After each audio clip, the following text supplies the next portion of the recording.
야고보서 2장 1절에서 13절의 말씀을 가지고 외모로 판단하지 않는 믿음이라는 제목으로 함께 말씀을 나누고자 합니다. 새해를 맞이한 후 모처럼 기쁜 소식이 들려왔습니다. 바로 내일부터 이제 대면 예배가 가능케 되었습니다. 교회에 대한 사회적 거리두기가 하향되어서 예배당 수용 인원의 20% 되는 인원, 그 인원까지만 모일 수 있도록 정부가 조치를 취해 주었습니다. 확진자의 수가 약간 감소의 추세가 되어서 교회와 몇 군데의 그런 시설에 대해서 이런 완화 조치가 내어진 것입니다. 그렇다고 코로나19 바이러스가 감소되어 사라지게 될 것이라고 장담할 수는 없죠. 뉴스를 보셔서 아시겠지만 세계적으로 이제 백신이 공급되었지만 코로나19 바이러스가 감소 추세에 있는 것이 아니라 더욱 확장세에 있음을 우리는 접하게 됩니다. 다시 말해 앞으로 코로나19 바이러스 사회를 살아갈 준비를, 신앙적인 준비를 해야 됨을 우리가 깨닫습니다. 이것은 무슨 의미겠습니까? 앞으로 더더욱 우리의 믿음을 시험할 여러 가지 일들이 일어날 것이라는 얘기입니다. 당적으로 국내에 건전치 못한 선교단체에서 음모론을 주장하며 백신을 맞지 말 것을 얘기하였습니다. 그래서 방역조치에도 협조하지 못하여 사회에 큰 무리를 주고 있을 뿐만 아니라 개신교에서도 여러 비방의 소리를 듣고 있습니다. 이 단체는 예전에 이슬람권에서 이벤트적인 선교 행사를 준비하다가 국내 여론과 개신교에서 큰 비난을 들은 그런 과거가 있는 단체이기도 합니다. 우리 고신교단에서는 이 단체를 이단성이 있는 단체로 규정하여 교류 금지의 그런 명령을 내렸습니다. 우리가 주목할 것은 이 단체에도 예수님을 얘기하고 복음을 얘기하고 선교를 말한다는 것입니다. 겉으로 보기에는 건전한 신앙, 복음적인 기관처럼 보입니다. 그러나 자세히 살펴보면 다른 신앙을 말하지 않는 것이죠. 극단적이고 대표 한 사람의 말에 절대시하는 경향이 많습니다. 여기에 참석하는 분들이 대부분 교회에서 열심히 있으시고 또 복음 전파에 관심이 많으신 아주 좋은 열심히 있으신 그런 열정적인 마음을 품으신 분들이 많습니다. 이들을 바른 믿음으로 이끌어주지 못하니 극단적인 주장에 미혹이 되는 것이죠. 점점 더 바른 믿음, 바르게 신앙을 세우는 것이 코로나19 바이러스 시대에 더욱 필요합니다. 그 뜻은 앞으로 삶에 사회적으로 여러 혼란함들이 있을 거라는 뜻입니다. 우리는 그 가운데 바른 믿음으로 살아갈 때 승리할 수 있습니다. 그 가운데 야고보서는 우리들에게 믿음에 있어 꼭 필요한 측면을 말씀하고 있습니다. 바로 믿음의 삶입니다. 어떻게 사는 것이 믿음으로 사는가? 그렇게 사는 것이 왜 믿음의 삶인지를 말씀해 주고 있죠. 오늘 말씀으로 성도님들이 더욱 바른 믿음을 가지시고 실제적인 믿음의 삶을 살아가시기를 축원드립니다. 먼저 우리가 가져야 할 믿음의 삶은 사람을 차별하지 않는 것이라고 오늘 우리들에게 말씀합니다. 야고보서 2장 1절입니다. 내 형제들아 영광의 주 곧 우리 주 예수 그리스도에 대한 믿음을 나 가졌으니 사람을 차별하여 대하지 말라. 야고보를 통하여 말씀하시기를 예수님을 믿는 믿음을 가졌기에 사람을 차별해서는 안 된다고 말씀하십니다. 왜 이런 말씀을 하셨을까요? 왜냐하면 믿음을 가졌다는 것은 결국 구원받은 백성이라는 뜻입니다. 예수님으로 구원을 얻은 사람은 사람을 차별해서는 안 된다는 것이죠. 자, 이 뜻이 무엇인지 좀 더 우리 생각해 봅시다. 성도님들은 교회에 다니면서 이런 얘기를 많이 들어보셨을 것입니다. 교회에서는 사람을 차별해서는 안 돼. 그 이유에 대해서도 말합니다. 교회는 누구든지 환영하는 곳이기 때문에 사람을 차별해서는 안 돼. 그런 얘기들을 한 번쯤은 교회 생활하시면서 들어보셨을 것입니다. 그러나 더 정확히 말한다면 예수님은 우리를 차별하여 구원하시지 않았기 때문에 우리는 서로를 차별해서는 안 된다는 것이죠. 예수님의 십자가의 은혜는 차별 없이 우리들에게 내리셨습니다. 자, 로마서 1장 16절 유명한 말씀이죠. 읽어봅시다. 내가 복음을 부끄러워하지 아니하노니 이 복음은 모든 믿는 자에게 구원을 주시는 하나님의 능력이 됨이라. 먼저는 유대인에게요, 그리고 헬라인에게로다. 아멘. 복음이란 유대인이든 헬라인이든 그런 민족이 중요한 것이 아니라, 그러한 모습이 아니라 믿는 자에게 구원의 은혜를 주시는 하나님의 복된 소식, 기쁜 소식입니다. 그러기에 구원의 은혜가 선포되는 교회는 구원받은 자들이 모인 교회, 그 교회는 바로 차별이 아니라 믿음으로 구성된 믿음의 공동체란 것이죠. 그런데 이 어떻게 보면 당연한 얘기를 왜 야고보를 통하여 말씀하는 것일까요? 성도들이라면, 믿음으로 구원받은 성도들이라면 그 믿음으로 살아가는 것이 중요하지 왜 사람들을 차별해서는 안 된다, 지극히 당연한 얘기를 왜 하는 것일까요? 자, 우리들을 통해서 한번 살펴봅시다. 우리 성도님들은 어떻습니까? 차별하지 않으십니까? 저를 살펴보니 그런 모습이 없다고 할 수는 없는 것 같습니다. 믿음이 좋고 신앙생활 잘하시고 무엇인가 교회에 큰 도움이 되실 수 있다, 그런 분들에게 마음이 더 가는 것이, 그런 마음들이 조금씩 들 때가 많다는 것이죠. 우리 성도님들은 어떻습니까? 나 자신에게 더 도움을 주고 잘해주는 분들에게 마음이 가는 것이 솔직한 것 아니겠습니까? 보통 그런 것이 사람의 본성인 것이죠. 그러나 교회는 그래서는 안 된다는 것입니다. 그런 거는 그냥 일반적인 모습, 세상의 모습이지 우리 믿음의 사람들은 그래서는 안 된다는 것이죠. 세상에서는 나에게 더 편하고 공감대가 서로 잘 통하고 더 나에게 도움이 될 수 있는 사람들을 더 우선시하는 경향들이 우리에게 있습니다. 그런데 교회에서마저 그렇게 된다면 어떻게 되겠습니까? 야고보를 통하여 이렇게 말씀하십니다. 야고보 2장 4절입니다. 너희끼리 서로 차별하며 악한 생각으로 판단하는 자가 되는 것이 아니냐. 차별은 무엇이라고 얘기합니까? 악한 생각이라고 말씀합니다. 좋은 옷을 입었다고, 아니면 반대로 남루한 행사를 한다고 차별한다면 이것은 빛된 그리스도인들이 아니라 악한 생각에 사로잡힌 것이라고 말씀합니다. 만약 하나님께서 이런 마음으로 우리들을 대하셨다면 우리는 어떻겠습니까? 우리들을 세상의 지위로, 세상의 소유함으로 하나님께서 차별하여 구원하셨다면 우리는 과연 이 자리에 앉아 있을 수 있겠습니까? 만약 그러하다면 우리는 예수님의 옛자도 들어보지 못할 것입니다. 왜냐하면 하나님은 오히려 연약한 자, 가난한 자, 세상에서 대접받지 못한 자들에게 구원의 은혜를 베푸시기를 기뻐하시는 빛된 우리 주님이시기 때문입니다. 야고보서는 말합니다. 야고보서 2장 5절입니다. 내 사랑하는 형제들아 들을지어다.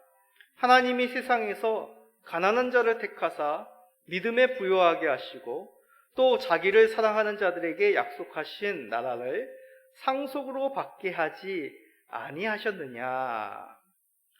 자, 이 말씀을 오해하지 마시기 바랍니다.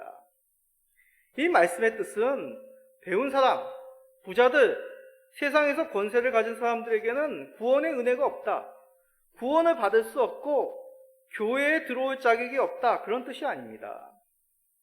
예수 그리스도의 구원의 복음, 그 복음의 의미가 무엇이냐? 연약한 자들을 택하여 믿음에 부요케 하셨다라는 뜻입니다. 왜 그렇습니까? 구원이란 것은 하나님의 능력이요 은혜이지 세상의 능력과 지혜로 이루어진 것이 아니기 때문입니다. 다시 말씀드립니다. 구원은 절대적인 하나님의 은혜입니다. 세상의 논리로, 세상의 지식으로, 힘과 권력으로 이루어지는 것이 결코 아니란 것이죠. 고린도전서를 통하여서도 이와 같은 말씀하십니다. 고린도전서 1장 28절, 29절 말씀입니다.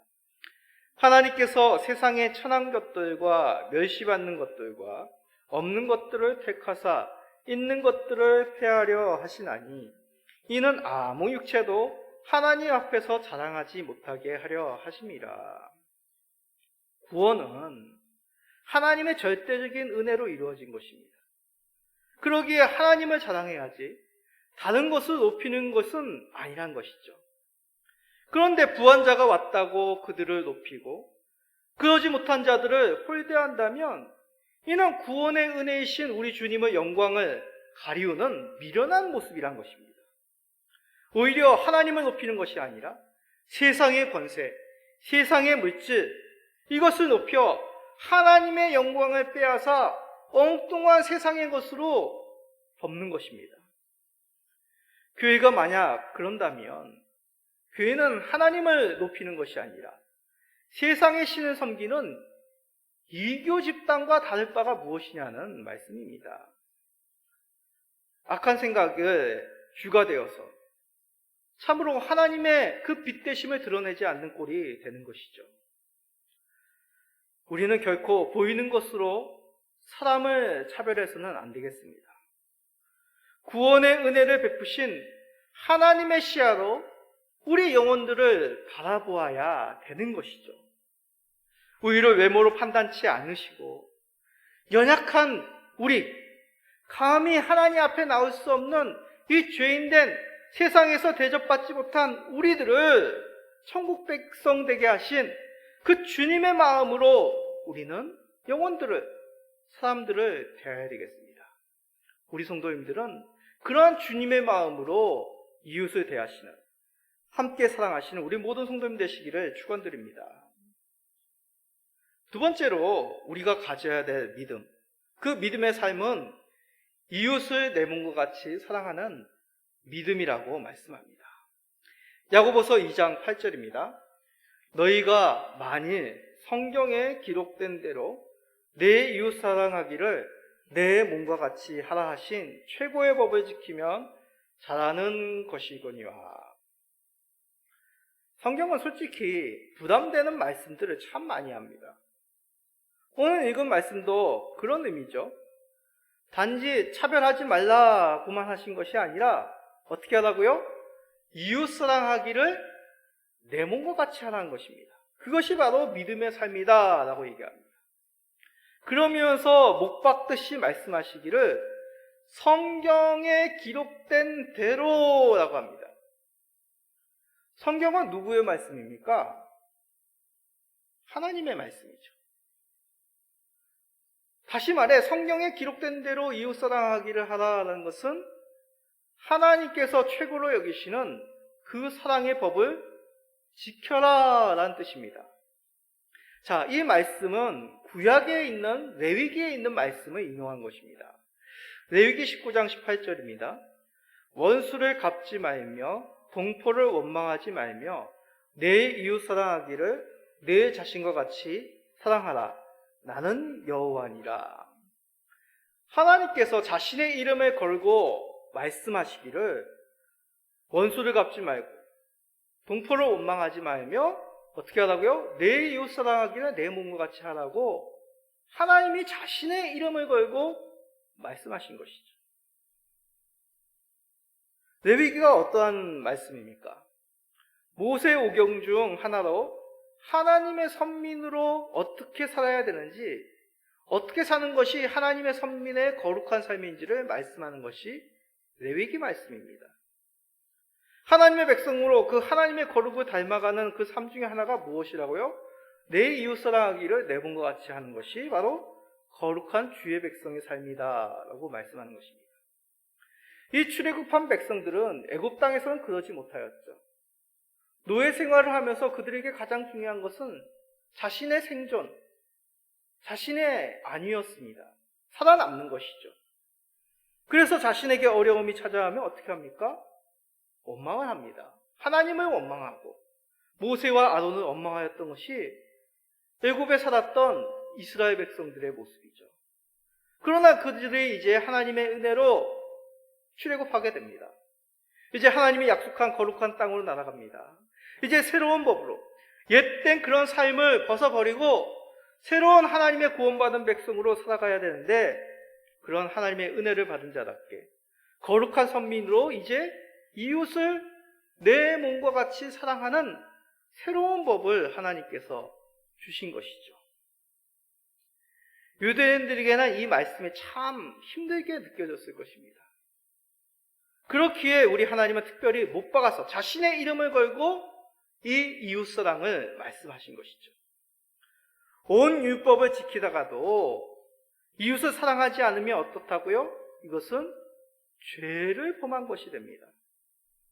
그만큼 나 자신만 사랑하는 본성을 거스려야 되는 측면, 법적으로 그것을 반드시 지켜야 되는 측면이 이웃사랑에게 있다는 것이죠.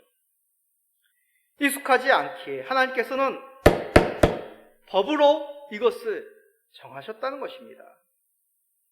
그래서 예수님도 산상수훈을 통하여 우리들에게, 제자들에게 천국 시민의 새 법으로 이웃사랑을 말씀하였습니다. 아니, 세상은 이웃을 사랑하라, 친구를 사랑하라 말하지만 예수님께서는 그 참된 의미, 원수까지도 사랑하고 천국의 그 시민의 법을 말씀하신 것이죠. 부자 청년에게도 말씀하셨습니다. 참된 율법의 준수는 그 하나님의 사랑으로 이웃을 사랑하는 것. 그리하여 너가 가진 그 재물을 팔아 이웃을 사랑하고 나를 쫓으라고 말씀합니다. 최고의 율법이 묻는 율법사에게도 우리 예수님은 이웃사랑을 말했습니다. 하나님을 사랑하는 것과 이웃을 사랑하는 것이 최고의 율법이라고 그에게 바르게 말씀하셨죠. 그러기에 이웃사랑은 무엇이라고요? 우리가 법으로 알고 두렵고 떨림으로 순종해야 되는 하나님의 명령입니다. 내가 그것이 익숙하지 않고 내 생각이, 내 감정이 그러하지 못하여도 하나님께서 그것을 정하시고 그것을 지키지 않는 것이 하나님의 말씀에 불순종하는 거기에 우리는 법적으로, 의무적으로 이웃을 사랑해야 되는 측면이 있다고 못 박아서 말씀하신 것입니다. 그런데 우리는 야고보서 본문은 이 측면만을 강조하는 것 같이 보입니다. 그래서 이웃사랑은 그냥 내 마음은 그렇지 않은데, 내 심령은 그렇지 않은데 그냥 의무적으로 해야 된다, 그렇게만 말씀하지는 않습니다. 그리스도의 사랑을 받았기에 이웃을 사랑해야 된다, 그 측면도 말하는 것이죠. 하나님께서 강권적으로 그 사랑으로 나를 덮으셨기에 그 사랑에 감동하여 우리는 이웃을 사랑하는 그런 자원적인 측면도 있다라고 우리들에게 말씀합니다. 자, 이것이 무슨 의미냐? 예를 들어 설명하겠습니다. 지금 우리나라는 코로나19 바이러스 때문에 여러 가지 공중위생적인 측면으로 규칙들을, 명령들을, 법들을 지켜나가고 있습니다. 지금 우리가 비대면 온라인 예배를 드린 것도 그런 이유 아니겠습니까? 또 제가 이렇게 마스크를 쓰고 우리 성도님들이 공공장소에 들어가실 때 꼭 마스크를 쓰고 가시는 것도 이런 법을 지키는 의미가 있습니다. 이런 법을 지킬 때 우리는 보통 두 가지 마음이 들기 마련입니다. 법을 지키지 않으면 벌금을 내고 처벌을 당하니 법을 지켜야지, 그런 마음도 있습니다. 솔직한 마음이죠. 그런데 또 다른 마음은 이런 것이죠. 다들 어려운 때 서로를 배려하지 않는다면 어떻게 되겠어요? 서로의 건강을 지켜주는 것 나부터 할 수 있어요. 나의 불편을 감수하고 내 옆에 있는 사람의 건강을 지켜줄 수 있습니다. 그런 좋은 마음으로 우리의 불편을 감수하는 그런 마음들도 솔직히 있습니다. 두 가지 마음들이 보통 공존하는 것이죠. 마찬가지입니다. 이웃을 사랑해야 되는 것도 두 가지 측면이 있습니다. 최고의 율법이기에 우리가 의무적으로 그 하나님의 말씀에 순종해야 되는 면이 있습니다. 또 다른 면은 주께서 우리를 사랑하셨기에 우리도 그 사랑에 감격하여 서로 사랑해야 되는 그런 마땅한 사랑의 측면이 있는 것이죠. 요한 1서를 통하여서도 이것을 강조하십니다. 요한 1서 3장 16절입니다. 그가 우리를 위하여 목숨을 버리셨으니 우리가 이로써 사랑을 알고 우리도 형제들을 위하여 목숨을 버리는 것이 마땅하니라. 그리스도께서 자신을 주심으로 사랑을 알게 하셨습니다. 우리가 그 사랑을 바로 알았기에 그리스도의 사랑으로 우리는 형제를 사랑할 수 있는 그 놀라운 길이 열리게 된 것이죠. 우리의 본성은 나 자신만을 사랑하며 생각하는 그런 악한 본성이 있으나 예수 그리스도의 사랑에 굴복하여 참된 사랑의 모습을 알게 됐다는 것이죠. 내가 비록 불편하고 내가 비록 어려울지라도 그리스도께서 나를 사랑하셨기에 그 하나님이 높고 높은 보좌를 보려 이 낮고 노출한 곳으로 오신 그 사랑을 우리가 경험하였기에 마땅히 그리스도의 사랑으로 우리가 형제를 사랑하게 된 것입니다. 이를 본문에서는 자유의 율법이라는 좀 힘든 말로 말씀합니다. 자, 야고보서 2장 12절입니다. 너희는 자유의 율법대로 심판받을 자처럼 말도 하고 행하기도 하라. 자유의 율법이란 자유롭게 만드는 율법, 자유의 의미를 품은 율법이란 그런 뜻입니다. 보통 우리가 율법하면 어떤 의미입니까? 앞에서도 말씀드렸듯이 약간 강제적이고 약간 억압적인 그런 느낌이 있습니다. 구약의 율법이 그러하지 않았습니까?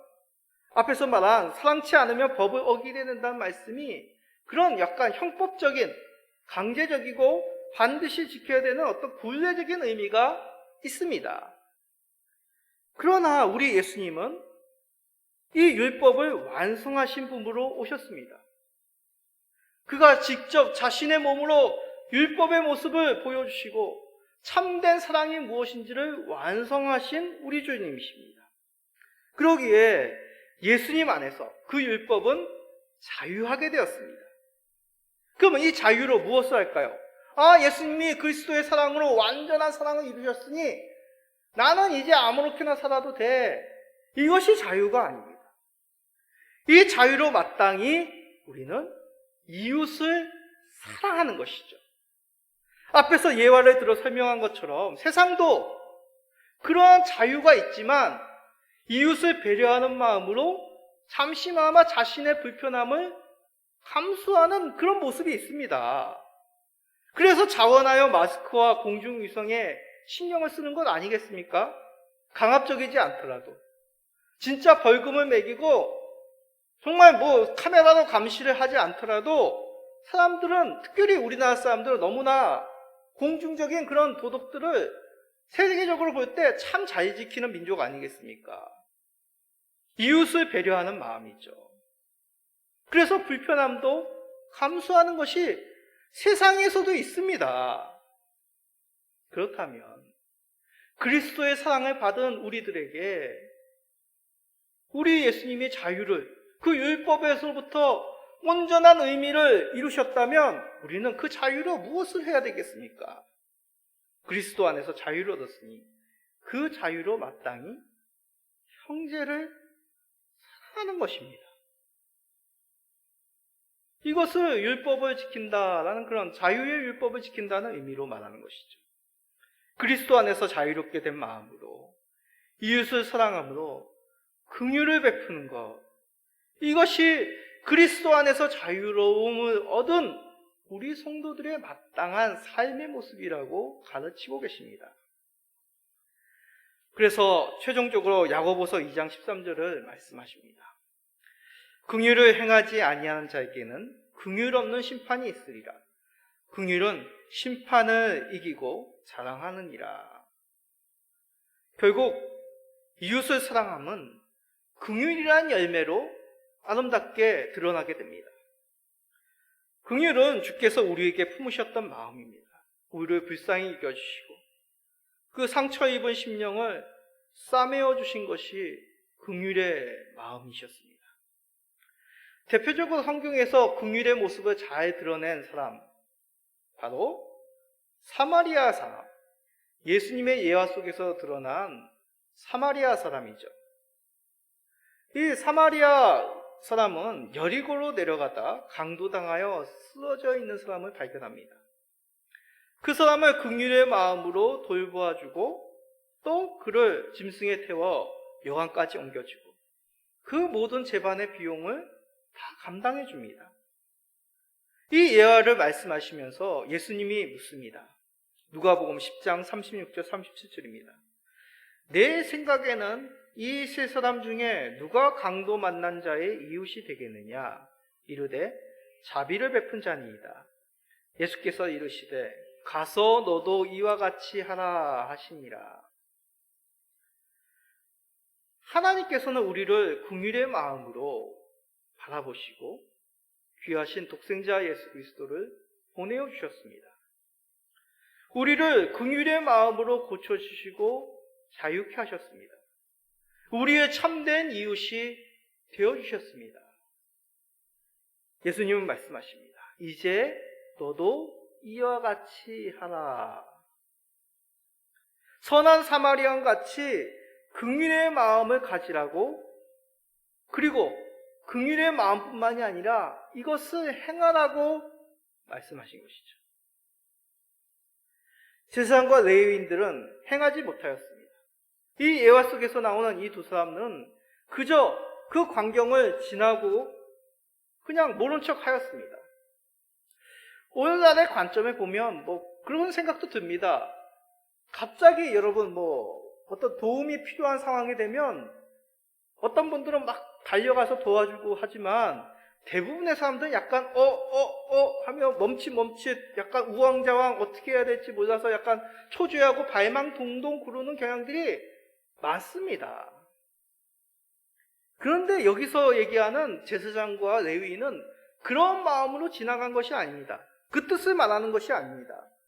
그들 눈앞에 있는 것은 바로 죽음 직전에 있는 사람, 강도당하여서 그 광야의 떼약볕 가운데서 참으로 숨이 헐떡헐떡 넘어가기 일보 직전에 있는 사람입니다. 그 가운데 이 제사장과 레위인들은 어떤 사람이었습니까? 제사를 드리면서 하나님의 말씀과 여러 가지 예전적인 일들을 또한 성전에서 도우면서 사람들에게 그것을 가르치면서 늘 하나님의 긍휼을 가까이 하였던 사람들이 제사장과 레위인이었습니다. 그러기에 그들은 그의 마음속 깊이 늘 하나님의 긍휼이 남아있어야 되는 것이죠. 그래서 긍휼이 필요한 사람에게는 그러한 하나님이 부어주신 긍휼의 마음을 행하였던 사람들이 제사장과 레위인이라는 직분의 사람이었습니다. 그러나 이들은 그 긍휼의 마음을 삶으로 행하지 못하였습니다. 예수님은 이 예화를 하시면서 어떻게 하면 영생을 얻을 수 있습니까? 라는 그 율법사에게 들려주신 말씀입니다. 다시 말해 긍휼과 영생의 관계를 지어서 이 예화를 말씀하신 것이죠. 우리 성도님들, 영생을 어떻게 얻습니까? 예수님을 믿음으로 얻습니다. 그런데 예수님은 이 예화를 통하여 참된 이웃의 삶을 통하여 얻는 것처럼 말씀하십니다. 무슨 말이겠습니까? 긍휼과 영생은 깊은 관계가 있다는 것이죠. 다시 말해 믿음의 삶은 긍휼의 삶이라는 것을 말씀하고 있는 것입니다. 그래서 야고보도 동일한 말씀하는 것이죠. 긍휼은 우리로 어떻게 한다고요? 심판을 이기게 하느니라. 긍휼의 행함은 바로 믿음의 삶이기에 그 심판을 면할 수가 있는 것입니다. 바른 믿음을 가진 것이기에, 바른 믿음을 산 것이기에, 믿음의 열매를 맺힌 것이기에 긍휼의 삶을 베푸는 자들에게 그 구원의 영생이 있음을 예수님도 말씀하시고 야고보를 통하여 말씀하십니다. 그러기에 긍휼은 우리로 하여금 자랑하게 만듭니다. 예수님의 산상수훈을 통하여서 이 자랑의 측면도 말씀합니다. 마태복음 5장 7절입니다. 긍휼히 여기는 자는 복이 있나니 죄송합니다. 마태복음 5장 7절입니다. 긍휼히 여기는 자는 복이 있나니 그들이 긍휼히 여김을 받을 것이며, 긍휼히 여기는 자는 하늘의 복을 받을 자라고 말씀합니다. 긍휼히 여겼음을 믿는 것이죠. 하나님께서 나에게 긍휼을 베푸셨기에 그 믿음으로 긍휼히 사람을 여기는 사람은 바로 복받은 자들이라, 천국의 복을 받은 자들이라고 말씀하는 것이 바로 산상수훈에 있는 긍휼에 대한 말씀입니다. 그러기에 이들은 천국 시민으로 자랑스러운 영광을 얻게 되었습니다. 실제 우리나라 기독교 역사 가운데서도 이러한 사건들이 우리들에게 증명하고 있지 않습니까? 예전에 많은 선교사님들이 우리나라 땅에 들어오셔서 교회를 짓고 영혼들을 구원한 복음을 전파하는 것은 말할 것도 없고, 대부분 무슨 일을 하셨습니까? 병원을 짓고 학교를 짓고 구원을 지었습니다. 병자들의 친구가 되어주시고 고아들의 부모가 되어주셨습니다. 그런데 선교사님들이 그런 긍휼을 행하신 후에 세상으로부터 부귀영화, 명예를 받으셨습니까? 얼마 전에 광주에 있는 그런 선교지 박물관도 또 그 지역도 한번 둘러본 적이 있었는데, 하나같이 그들은 참으로 볼품없는 생으로 마감하셨습니다. 그들이 베푼 사랑과 긍휼에 비할 바 없는 초라한 생으로 그들은 장례를 치렀습니다. 몇 가지 없는 옷들, 성경책, 소소한 가재도구들, 그리고 덩그러 있는 묘비들. 그러나 그것이 다가 아니죠. 그들의 상급은 하늘에 쌓였고 그들의 아름다운 그 믿음의 사랑과 긍휼을 베푼 아름다운 믿음의 참된 삶의 모습은 우리들에게 아름다운 믿음의 유산으로 남기셨습니다. 아름다운 자랑이 되신 것이죠. 사랑하는 우리 성도님들, 세상은 점점 가치 없는 것들을 지키기 위해서 동분서주하고 있습니다. 우리는 무엇을 위해 이를 악물고 이 세상에서 살아가시렵니까? 주님께서는 말씀하십니다. 긍휼은 심판을 이기리라. 세상은 쉬운 길인 차별과 자기애에 사로잡혀 있습니다. 점점 더 세상은 우리들을 이러한 가치로 물들도록 만들 것입니다. 우리는 그리스도인다운 품위를 이러한 세상 속에서도 지켜나가야 되는 것이죠. 그 품위가 무엇이겠습니까? 좋은 것들로 나를 치장하는 것일까요? 화려하고 세상에게 그런 세상이 우리를 깔보지 못한 그런 힘으로 우리를 무장하는 것일까요? 아닙니다. 세상은 그렇더라도 우리는 믿음으로 살아가는 것이 바로 아름다운 그리스도의 품위를 지켜나가는 것입니다. 그 믿음이 무엇이겠습니까? 야고보를 통해 참된 믿음은 차별하지 않고 그리스도의 사랑과 긍휼을 행하는 것이라고 우리들에게 가르치십니다. 하나님께서 그런 사랑으로 우리를 차별하지 아니하시고 구원의 은혜를 베푸셨습니다. 그 하나님의 사랑으로 우리에게 예수 그리스도 참된 긍휼의 완성을 보여주셨습니다. 그러기에 이제 세상의 차별이 아닌 그리스도의 사랑과 긍휼로 세상을 이겨나가시는 우리 모든 성도님 되시기를 예수 그리스도의 이름으로 간절히 축원드립니다. 아멘.